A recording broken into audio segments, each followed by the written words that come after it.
Hey, good morning, everyone. I just wanted to give some insight on parentage and determining parentage at the onset, at the time of birth, or shortly thereafter birth, because I have a case that's really bugging me right now. I think that it's important that if you take the appropriate steps at the onset of birth or shortly thereafter, it'll really help the headache and the heartache that comes thereafter if you don't take certain steps in determining parentage.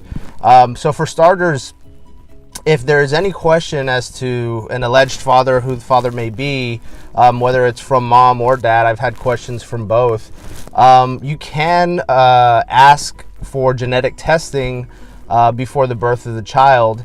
Obviously, there's certain procedures as far as genetic testing goes that would be appropriate at the time of pregnancy versus after birth. But you can do that whether by agreement, and if there isn't an agreement, you can go to court and ask the court to order genetic testing during the pregnancy.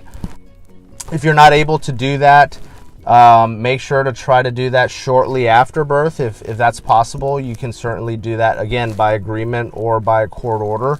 But beyond that, you also want to consider, both as mom and dad, there's certain paperwork that can determine parentage at the time of the birth of the child. One is a birth certificate.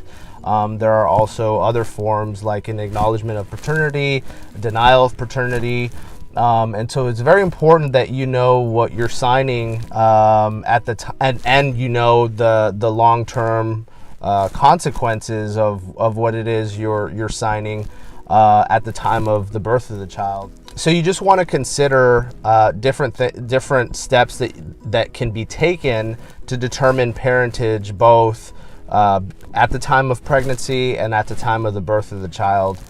Make sure that if you have any questions regarding any of that, because there are long-term consequences, that you speak with an attorney who can help guide you through that process at the onset.